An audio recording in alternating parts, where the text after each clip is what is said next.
Bienvenidos a Real Historia, el podcast que te transporta a través del tiempo para explorar los eventos más fascinantes, los personajes más intrigantes y las historias más impactantes que han dado forma al mundo tal como lo conocemos hoy.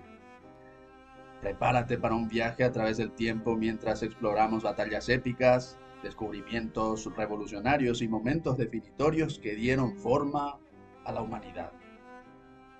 Únete a nosotros en Real Historia mientras desenterramos los tesoros perdidos del pasado y descubrimos la verdad a través de los eventos que cambiaron el curso del tiempo. Así que ajusta tus auriculares, abre tu mente y prepárate para embarcarte en un viaje inolvidable a través del tiempo porque en Real Historia el pasado cobra vida de una manera que nunca antes habías experimentado. Soy Emilio Urdapilleta, Informate PI, Real Historia.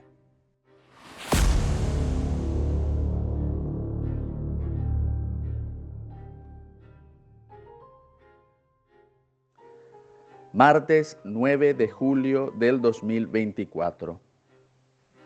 En el episodio anterior, emitido hace 2 semanas, de esta saga dedicada a la paz del Chaco, hablamos sobre el inicio de las negociaciones diplomáticas del conflicto bélico internacional que estalló con el incidente de la laguna Pitiantuta el 15 de junio de 1932. Paraguay prevaleció en el terreno de las armas, pero la mesa de negociaciones comenzó a mostrar sus complicaciones. Esto es la real historia. Los 4 puntos principales de la diplomacia paraguaya en las negociaciones de la paz del Chaco fueron la cuestión de los prisioneros de guerra, la indemnización a determinarse tras el estudio de las responsabilidades por el estallido de esta guerra, la cuestión del dominio territorial y fluvial del río Paraguay y el más importante de todos los planteamientos, el asunto de los límites demarcados por la línea de hitos y el consiguiente arbitraje internacional para zanjar el asunto de los territorios chaqueños. En el primero de estos puntos, si bien es cierto que existían convenios internacionales que regulaban el trato de los prisioneros y que mandaban que estos no fueran considerados como una moneda de cambio en negociaciones, también era cierto que las consideraciones prácticas y la realpolitik, debían imponerse en estos asuntos siguiéndose a la recta razón de las partes. Según diferentes fuentes, Paraguay tendría unos 20 a 25 mil bolivianos prisioneros, mientras que Bolivia contaba con unos 3.000 a 5.000 paraguayos en sus manos. Lógicamente, Paraguay planteó una devolución equitativa de los presos de guerra porque nuestro país tenía por lo menos 15.000, quizás 20.000 prisioneros por encima de los que tenía Bolivia en su país. Devolver a todos los prisioneros no era menos que una temeridad en lo más absoluto inaceptable por obvias razones. Y yo digo obvias razones, pero a veces hay que explicar cuáles son estas obvias razones. Que Paraguay recibiría 5.000 prisioneros a lo sumo, mientras que Bolivia recibiría 25.000 a lo sumo. Entonces Bolivia tiene 20.000 hombres más listos para ser armados en un potencial conflicto. A veces hay que explicar las obvias razones, porque la gente no la ve. Bueno, Bolivia, desde luego, bregaba por la devolución total de los prisioneros. Y es aquí en donde aparece en escena el insidioso diplomático estadounidense Sproul Braden. Según un autor liberal paraguayo, Policarpo Artaza, el yanqui Braden fue a reunirse personalmente con el presidente Eusebio Ayala para negociar, por supuesto, por este tema de los prisioneros de guerra. El mismo escritor Artaza cuenta que fue el doctor Eusebio Ayala quien dio su autorización de devolver a todos los prisioneros bolivianos, diciendo al estadounidense, palabras más, palabras menos, que el pueblo paraguayo no quería mezclar su sangre con la raza degradada de los indígenas del altiplano boliviano. De esta manera se concertó la devolución de prisioneros. Una derrota paraguaya, pues nuestros diplomáticos trataron de evitarla en lo posible, pero terminó imponiéndose la tesis pro Bolivia.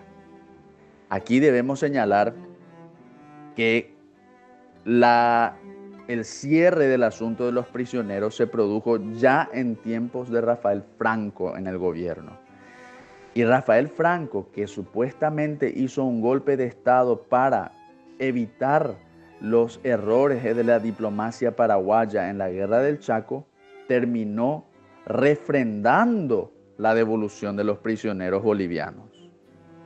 No se olviden de ese aspecto también, porque aquí muchos quieren centrar todo el asunto sobre los liberales, pero Rafael Franco, los febreristas, refrendaron la devolución de prisioneros. En el segundo aspecto, sobre las indemnizaciones por las responsabilidades de la guerra, sencillamente Paraguay fue por completo ignorado. De nada sirvieron las intensas peroratas del canciller Jerónimo Zubizarreta. Lo cierto es que se creó una comisión especial que debía estudiar el asunto y remitirlo al Tribunal Internacional de La Haya. Pero no nos consta y no existe evidencia ni prueba alguna de que se haya intentado siquiera esclarecer y estudiar las responsabilidades del estallido de esta guerra para que se determinen los potenciales culpables y se proceda con las ulteriores indemnizaciones. De nuevo, Paraguay quedó con un palmo de narices en este asunto. Respecto al punto del completo dominio fluvial y territorial del río Paraguay en la zona que se denominaba el hinterland paraguayo, los diplomáticos de Bolivia exigían que se otorgue a su país un puerto de acceso directo sobre el río Paraguay bajo control directo de Bolivia. Mientras que la Cancillería de Asunción luchaba intensamente para que no exista un puerto boliviano, ningún puerto boliviano sobre el mencionado río Paraguay. Pues Asunción afirmaba que todo ese curso fluvial en lo correspondiente al Chaco Boreal, pertenecía única y exclusivamente al gobierno paraguayo. En este aspecto, y luego de la devolución de los prisioneros, el presidente de Bolivia, general Germán Busch, llegó a amenazar con reiniciar las hostilidades si no se otorgaba a Bolivia un acceso de control directo del gobierno boliviano sobre el río Paraguay. Los guaraníes, que en ese momento querían evitar a toda costa una nueva guerra, apelaron a la conferencia de paz en vista de la nueva actitud agresiva de Bolivia.